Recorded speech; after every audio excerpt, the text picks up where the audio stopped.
Good afternoon, everyone, and welcome back to the AMEDD Effect Podcast. I am Will Cunningham, and I will be your host for the next hour. So if you are new here, thanks for stopping by and checking out the podcast. And just so you know, this is where we discuss the causes and effects of Army medicine opportunities. On episode 5, I had the opportunity to sit down and talk with Colonel Walters, the Medical and Chaplain Recruiting Brigade Commander. We had a great conversation about her military career, from starting at the United States Military Academy at West Point to leading the Medical and Chaplain Recruiting Brigade here at Fort Knox today. Also, check out Mike Seitz from the Soldier and Family Assistance Program on our Army Lifestyle Series to hear him talk about SFA, their program, what they offer, and to provide information on different benefits offered to soldiers, their family members, and even civilians. Now, before we get on to this next episode, we're going to take a quick commercial break, but I need for you all to do a few things for me.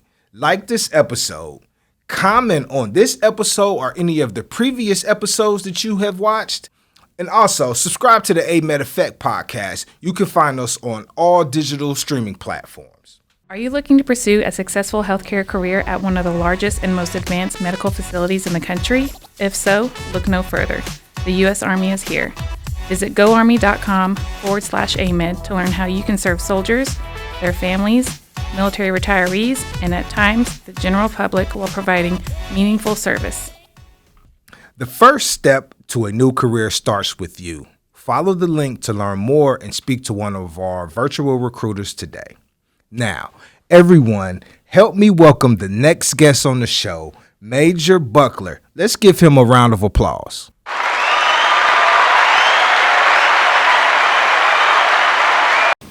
You are currently the Dental Recruiting Integration Officer for the Medical and Chaplain Recruiting Brigade. Can you give us a brief description about your current position and what it details?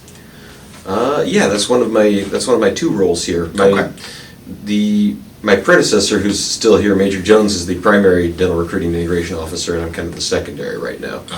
So I function in that role, and I'm also in future operations, which is a lot of planning. So a lot of planning for the future operations. Yeah. Okay. So you guys just pretty much just future operations for more on the dental side and what that future looks like? Is that what you all are planning for, or how does that work? That's part of it. It's more, at least in future operations, it's more of kind of the generic future operations, the day-to-day tasks of working in a brigade and planning the yearly calendar events that go into that. Okay. So I assist the primary S3, which is almost like the brigade's spinal cord. Brigade's brainstem and spinal cord. That's the best medical analogy I can come up with for what the S3 is. You grew up in Portland, Oregon. As a young kid, how would you describe life growing up in Portland? I mean, I thought it was pretty good back when I was growing up there. Has it changed since you have left and you go back to visit? Has it changed a little bit? Yes. Yeah. is the short answer. I consider myself a naturalized Texan at this point in time. Okay. Now, growing up, one of the most common asked questions to kids are, what do you want to be when you grow up? This was asked to us and is asked to kids today, in my opinion. Can you describe those pivotal moments or those key events that led to your decision to join the Army as a healthcare provider? Well, as far as pivotal moments go for the Army, it was that wasn't too difficult of a decision. That was by the time I had the option of the Army, it was pretty much already the best option that I was considering. Okay. Now, after graduating high school, you attended the University of Detroit, Mercy in Michigan, where you received your Doctor of Dental Surgery in 2010. As young adults graduating from high school and preparing for college, we are tasked with deciding on a degree field. For me, I was looking for a career in radio or television. I was looking for a career in radio, but I ended up in television.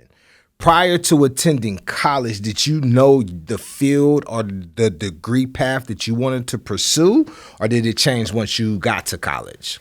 Yeah, my dental ambitions solidified pretty strongly in senior year of high school. So college, it was biology major, go straight in that direction. And then by the time I got into dental school, it was, well, how am I going to pay for this? So the Army's HPSP scholarship was just the hands down best option for that. Okay, yeah. And my dad went through the HPSP scholarship too. Oh, so your dad went through the HPSP scholarship as well? He was one of the first recipients when they first started the program. Okay, so you have a lot of inside knowledge about how the program works and the inner and outer workings of it, right? It was more of a nice referral, but as far as like nitty gritty help with the mechanics of it, I was basically starting from scratch on that. Okay. Now, you grew up in Portland, Oregon, and then you transitioned over to Detroit, Michigan. What was that transition like for you coming from Portland and then over to the Motor City in Detroit? It was a change. It was different. I mean, I was happy in both locations, but I was happier once I graduated from dental school and actually got to my first duty station. So it was, I was single at the time, just living in a 1-bedroom apartment in Detroit. So that was during the economic downturn, but that I was kind of insulated from that partially because of the academics and partially because of the HPSP scholarship. Now, was it the school's academics that brought you over to Detroit from Portland, or what was there a particular reason how you got there? I got accepted and I was like, yes, okay, I'm going. All right. So the U.S. Army Medical Department offers the Health Profession Scholarship Program, as you just stated, which is something that you took advantage of. Explain what the HPSP program is for those who are not familiar about the program. Well, you're essentially trading it's almost like you're selling a future exclusive contract to the Army for your first 4 years of your work, of your professional work after you get out, in exchange for having your professional schooling paid for. So 1 for 1, 4 years of Army service for 4 years of paid dental school, plus stipend. Now, recruiting has always been an important role for the U.S. Army.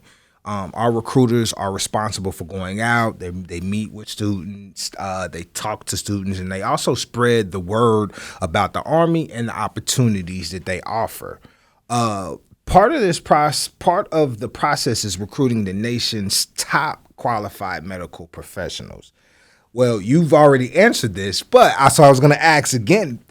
Now, you learned about the HPSP program through your father. Now, when you got to school, did you see any recruiters or anybody coming to the school to speak with other medical students about the programs that they had?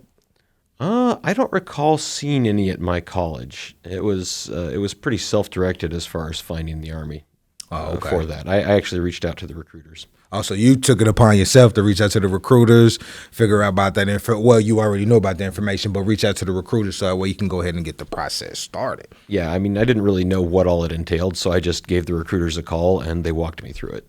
And now, because you were a recipient of the HPSP scholarship, could you talk about the qualifications for students who are interested in applying for the program?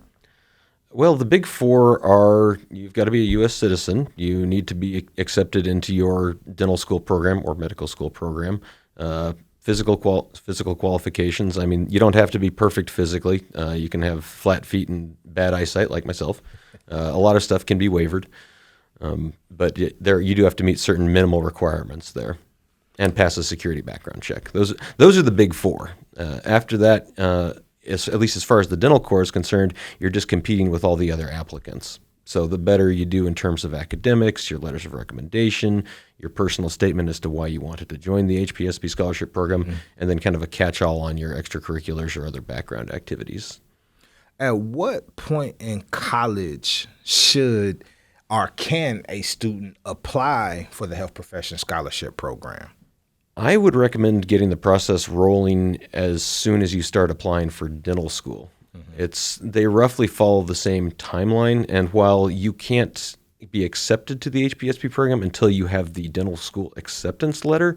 You do want to get rolling on the paperwork because it's not just like a standard scholarship application. It's a whole join the Army application, which requires more work to make sure that you're qualified, go through the medical pre-qualification. If you need to get a waiver, like for your eyesight, for example, that can add a couple of months to the process. So junior year of college is when I would recommend reaching out to the recruiters, and I'm talking like early in your junior year.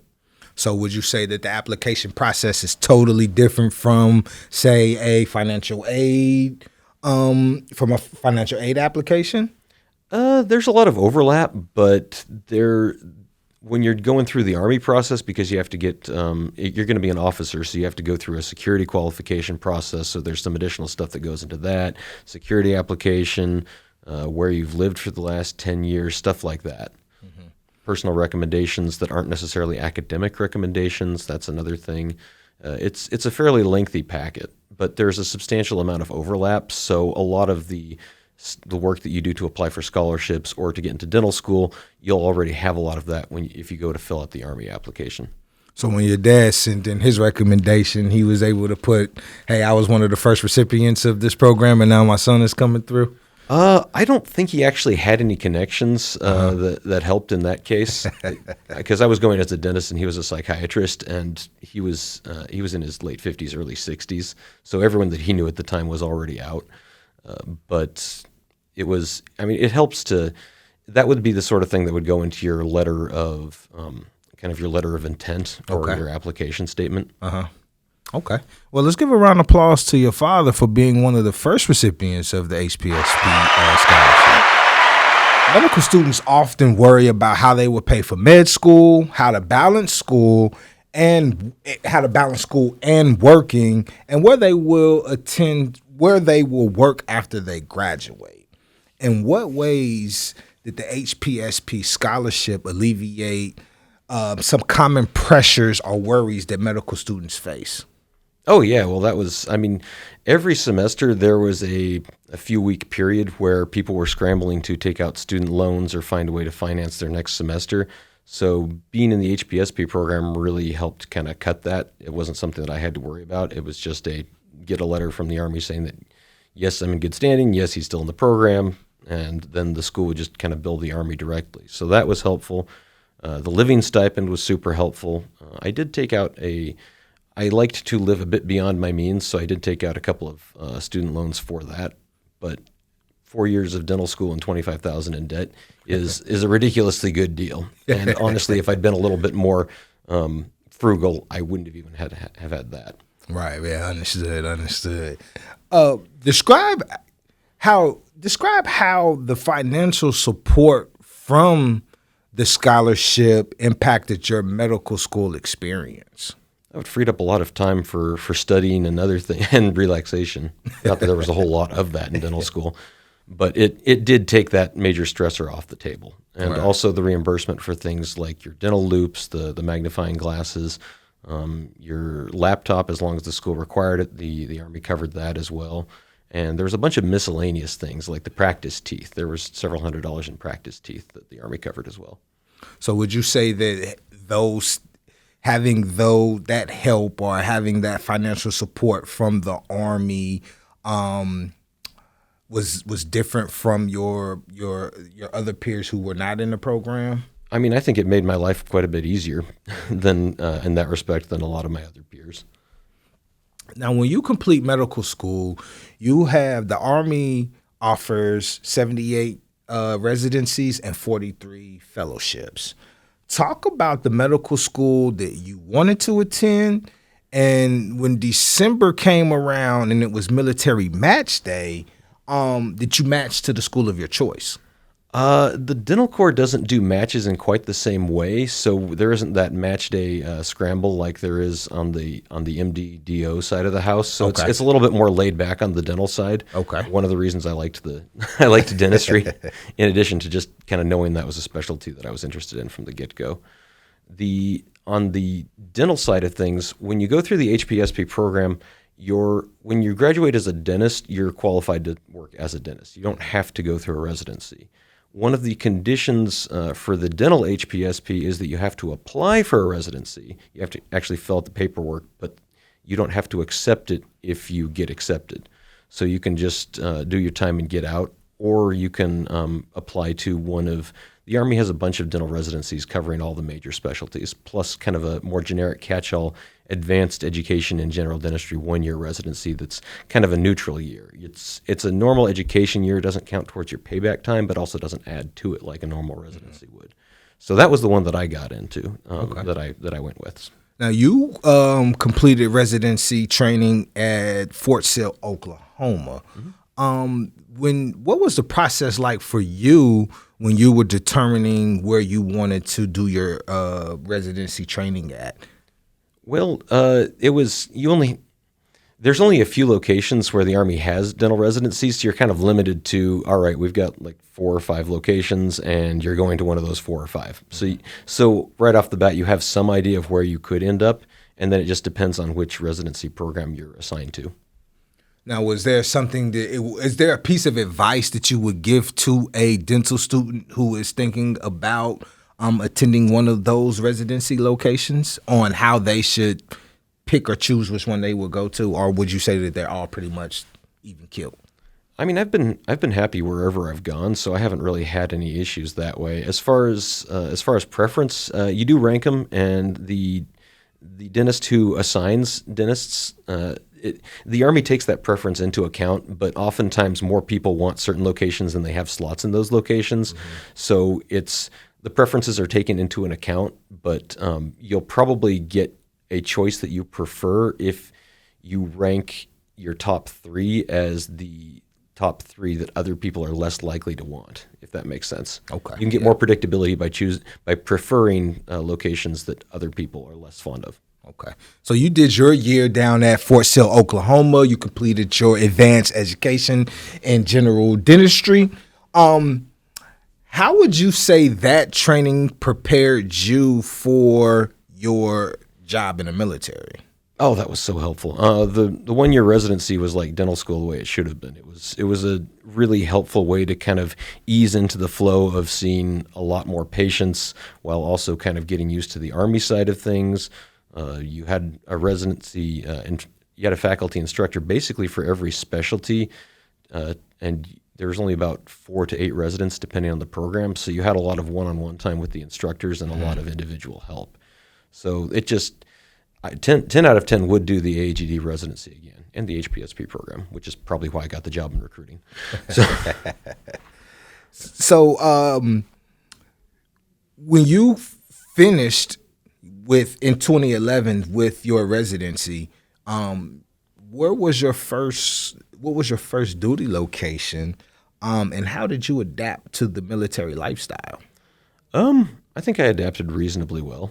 It's almost like a separate parallel society in a lot of ways. So there's a lot of additional things to kind of get used to, but it wasn't a particularly high learning curve.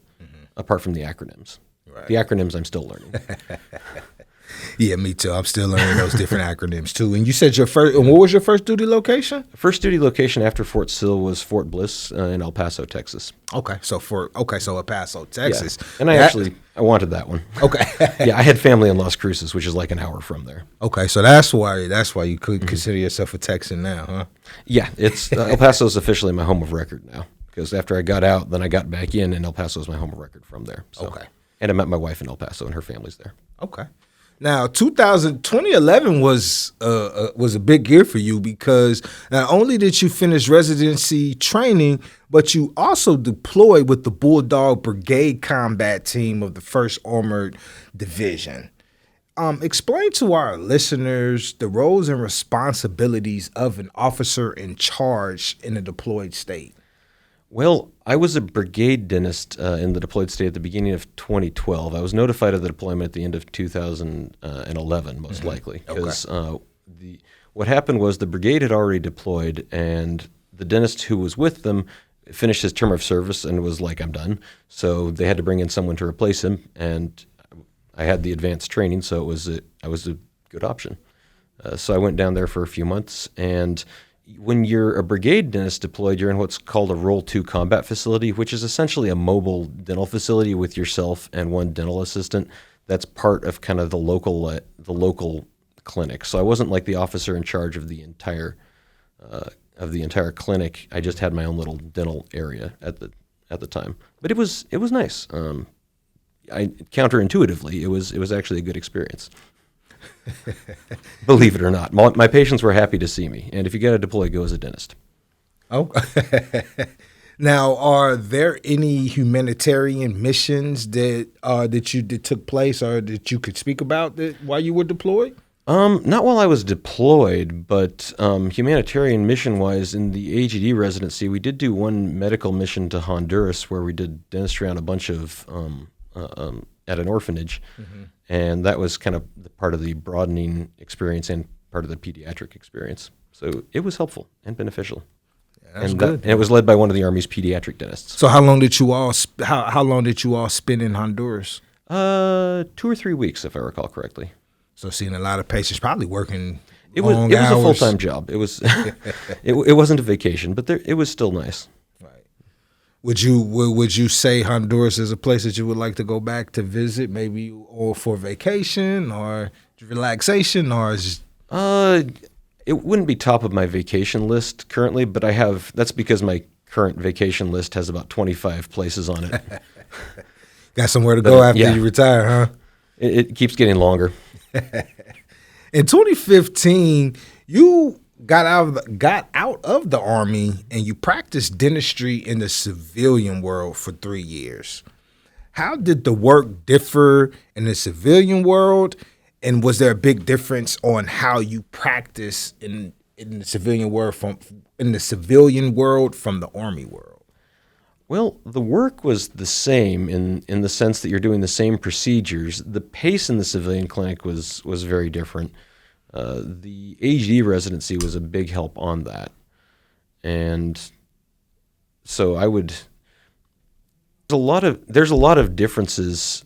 It's kind of the more subtle differences that I didn't really fully get until I was out and actually practicing for a while. But in some ways, no one was more surprised than me to realize that I was actually quite a bit happier in the Army, which is why I got back in, which is, again, probably part of why I'm in the recruiting job, because I can speak to what it's like on the outside and on the inside. Yeah. And there's a lot of things I loved about civilian practice and a lot of things I loved about the Army practice, but there's trade-offs in either position. Some of the things in the Army practice that I really appreciated was getting a lunch hour, which you can get in the civilian sector, but in the civilian sector, if someone walks in pain, you can't keep them waiting for an hour for lunch. Essentially, if you do that, they'll walk. Right. So you can take lunch in the civilian world, but that lunch might wind up costing you most of your earnings for that day. Now, do you believe some of the skills and experiences that you gained in the military set you apart from your counterparts and from your civilian counterparts? I think so. It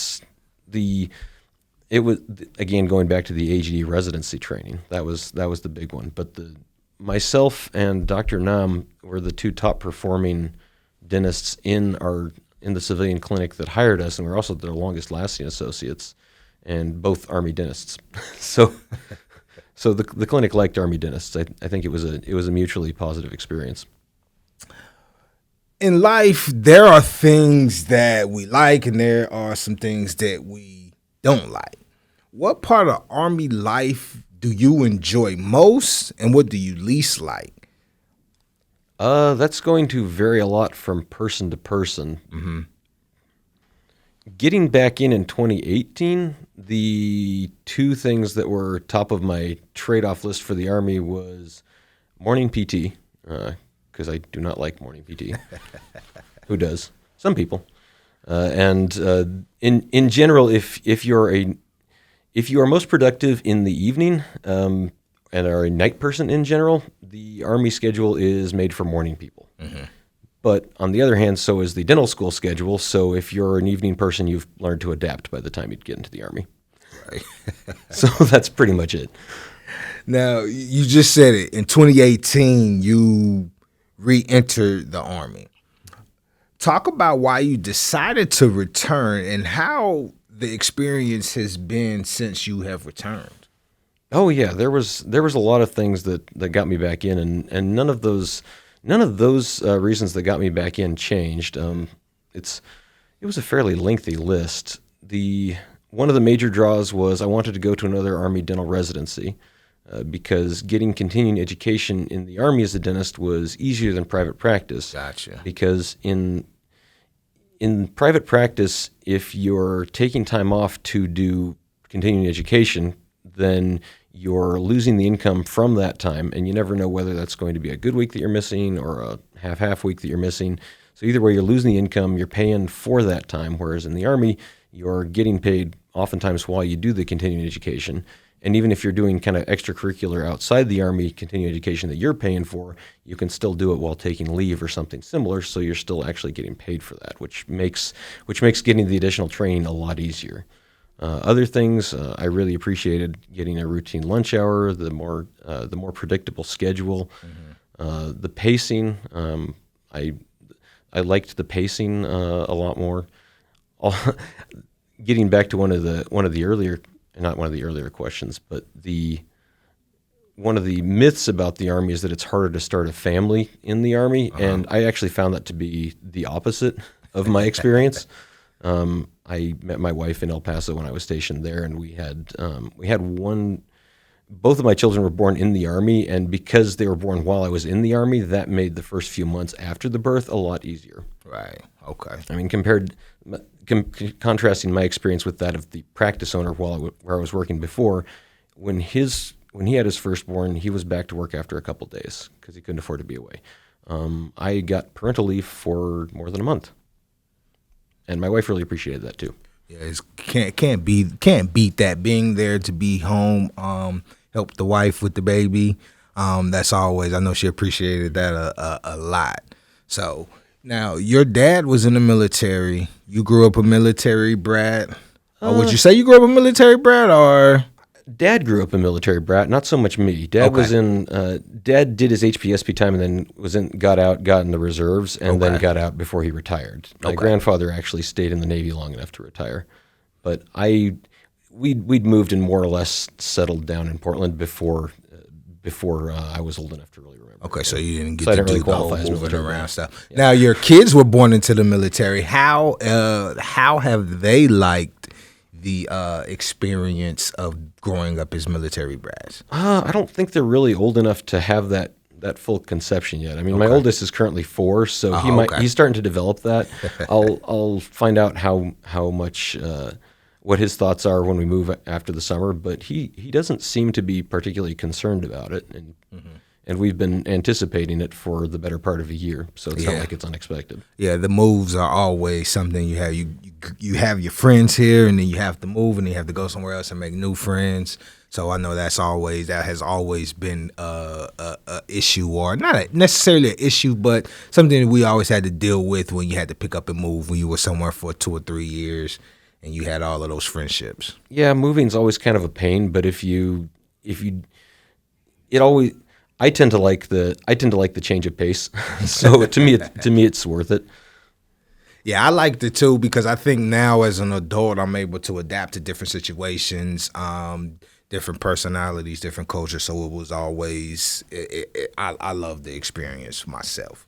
Now, taking it back a little bit, for back when you got out of the Army, you were actually a lead associate at a dental clinic. Mm-hmm. Did you have the opportunity for any other leadership roles while you were there? I mean, that was pretty much it. That was it. Now, that encompassed a lot of things. I mean, I definitely didn't want the office manager's job. Mm-hmm.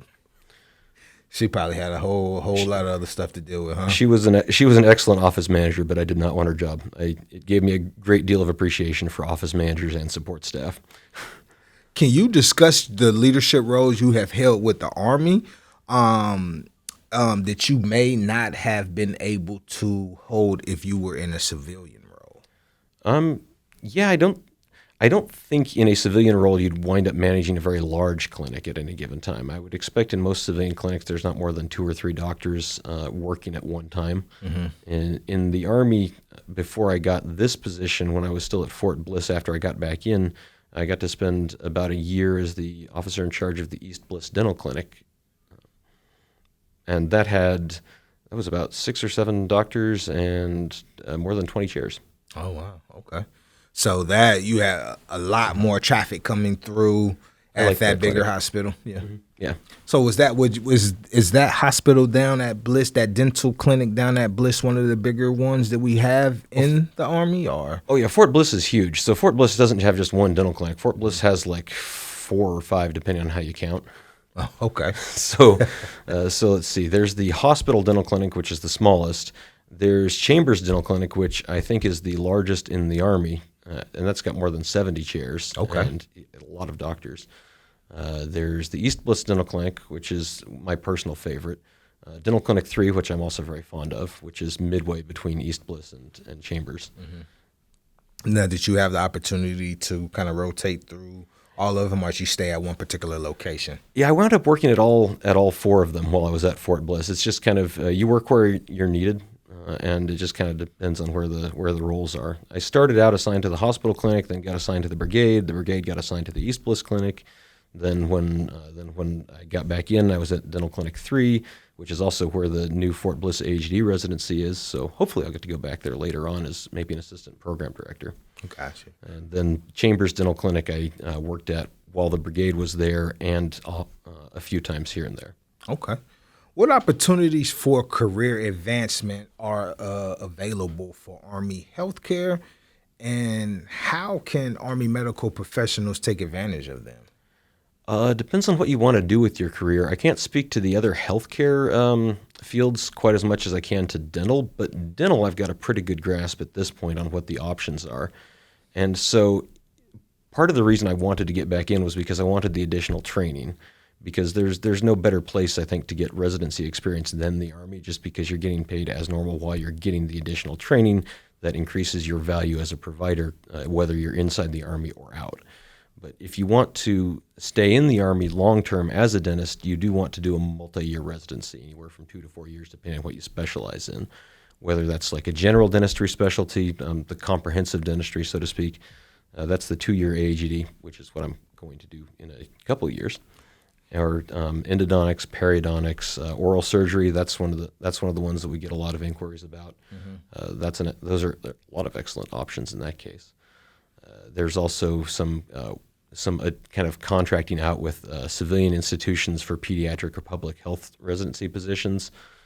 So there's a lot of options, essentially. And so you're saying you can. Oh, sorry. I'm sorry. Go ahead. Oh, I was just going to say. So if you're staying in the Army or getting additional training, either way, then there's kind of the clinical route, the administrative route. If you decided you get bored of doing clinical dentistry, I don't ever see that happening to me. But if you just like the more administrative side of things, the Army always needs the more leadership position dentists to actually kind of run things, because that takes a lot of manpower, as it turns out.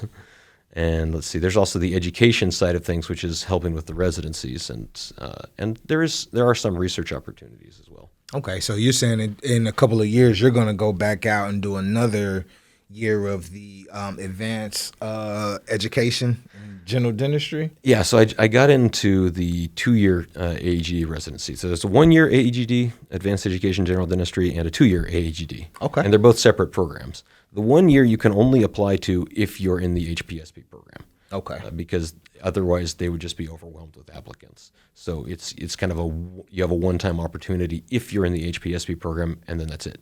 But if you miss that opportunity, or you want to stay in longer, or you want additional kind of comprehensive or general dentistry training, that's what the 2-year AEGD is for.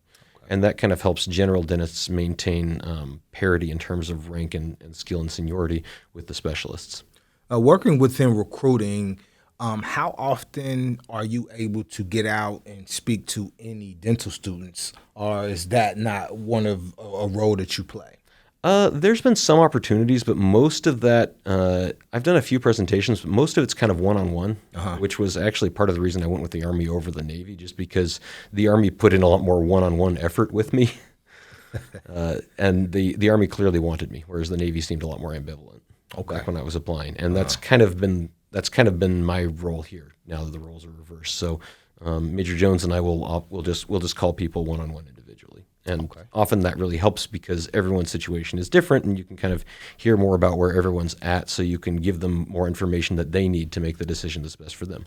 Is there a particular question that is always asked from dental students who would like to learn more about the Army and how it operates if they were to come on board? I don't know if there's any question that I always get. Common ones are like, what are the physical requirements? Usually they can look those up. Where will I be stationed? I send them a map because I made a map of where dentists are stationed and roughly what your odds of getting stationed there are. 2/3 of the dental corps is in the 12 largest bases in the U.S., so that alone kind of helps you narrow it down. And my next question was, but I think you already answered it, is what is a one myth about the Army that you would like to debunk? And I know you said starting a family and you found that easy to be able to start a family. Is there any other myth that you would like to debunk? That was the main one. That's the main one. It's the people tend to have and certainly I did too before I got in. It just didn't scare me away because I was like, I need to pay for dental school somehow.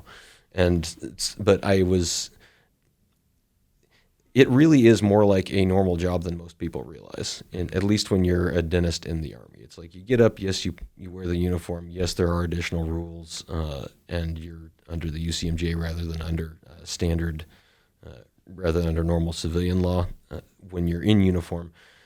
But it really is in a lot of ways like a normal job. That was what I was pleasantly surprised to find out. It was a lot better in that respect than. Yeah, there's some of the camping in the field and doing the whole Army stuff if you're with a brigade, but even that wasn't as bad. I mean, if you like doing that, or if you want to go airborne or Rangers, you can do that as a dentist. There are training opportunities for that. That tends not to be my own personal preference. I want the physical fitness. I want to maintain the Army's minimal physical fitness standards, and that was part of what else got me back in there because I could feel that slipping when I was in private practice, and I wanted the additional incentive to maintain that. But it really is more of a normal job and less of a micromanaging sort of aspect in that way. You're not locked into being stuck on base. I live off base with my family. I've always lived off base ever since I've got back in. And as an officer, that's an option. Yeah, you can apply for on-base housing. That's an option too. A lot of people ask about that. But it really is, go home, take off the uniform, and then live a normal life. Go out to eat, that sort of thing. Now, if you could give a dental student any piece of advice, what would that be? Start planning. Well, if you're talking about someone who's a dental student who's already in dental school, if they haven't applied for the HPSP program already, there are two-year and 3-year scholarships, which are still a very good deal. The 4-year scholarship is the best deal, but the 2-year and 3-year scholarships are definitely worth it. So I would strongly suggest reaching out to apply for that to make your life better after you get out, for the first few years after you get out of dental school. As far as other advice goes, I'd say strongly consider the AEGD program. I would recommend if you get in, take it. It's a golden opportunity to get additional training, and it's kind of your own investment in yourself. Gotcha. And apart from that, just pass dental school, graduate. So you guys, everybody needs to be told that. You guys hear that? Make sure that you look into those different things that MAJ Buckler talked about. If you visit goarmy.com/AMEDD, you can go through there. You can see all of the different AOCs. You can look at find out all of the different information, and even speak to one of our virtual recruiters. And then also, if you would like to learn more about the Health Professions Scholarship Program, you can visit goarmy.com/HPSP, and you can learn about the different incentives and how you can jumpstart your career with zero to little debt. Now, that is zero to little debt. So, MAJ Buckler, at the end of the day, when the uniform comes off, your job is done here at work. What are some of your hobbies and interests outside of the service? Oh yeah, I've got a lot, and that's not even counting spending time with my family. But I did consider myself a gaming enthusiast, computer games, board games, that sort of thing. I haven't had time to do that recently, just because we're prepping for the move. But that is still something I very much enjoy, and I have a large board game collection. I built my own gaming computer. I've done a couple of audiobooks. I enjoy doing that. Okay. Just the basic stuff, nothing high end like this. Reading, just a lot of the common things. Now, when you're done with this with the Army and you decide to retire, what is next for Major Buckler once you get out in the civilian world? Are you going to continue practicing dentistry, or are you going to relax for a little bit and just be the family man? I'd like to do both. Find a balance. My pipe dream is to have a mobile dental clinic. Oh, okay. That I can kind of pick up and move around as needed. Mm-hmm. Yeah, I seen that. There was a few episodes or a few shows that I saw on YouTube, and a guy would go around. I think he came up to Kentucky. He went up to Eastern Kentucky, and he did a lot of different. It was like a mobile dentistry thing that he had, and he went up there and he worked on a lot of individuals too. So yeah, I was a dental assistant in college and assisted on some of the mobile dental vans in and around Portland. So that experience stuck with me in a good way. Okay. Now, anything else that you would like to leave to any of our listeners and viewers before we get out of here today? I think we've covered things pretty thoroughly, but I really do strongly suggest considering the Army. You guys heard it here It's a good option. You guys heard it here from Major Buckler. Make sure that you consider the Army. Make sure that you visit those websites. I can give them to you again. That is goarmy.com/HPSP and also goarmy.com/AMEDD. That's AMEDD. This is the AMEDD Effect, and thank you all for listening to us. And Major Buckler, thank you for taking time out of your day to come in and speak with us about your journey through the U.S. Army. Thank you for having me. It's been a pleasure. Thank you. You're welcome. You guys, until next time, this is the AMEDD Effect. Launch your medical career with zero to little debt with the Army's Health Professions Scholarship Program. HPSP is one of the most comprehensive scholarships available in the healthcare field. The Health Professions Scholarship could be great for those pursuing a career in one of these fields: medical, including osteopathy, dental, veterinary, nursing, counseling and clinical psychology, and optometry.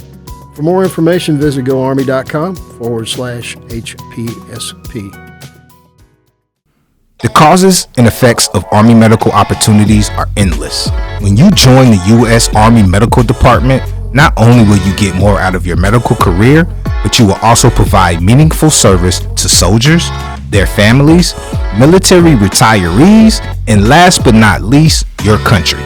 To learn more about AMEDD, visit goarmy.com/AMEDD. That's goarmy.com/AMEDD. And if you're looking for information on tuition assistance, visit goarmy.com/HPSP. That's goarmy.com/HPSP.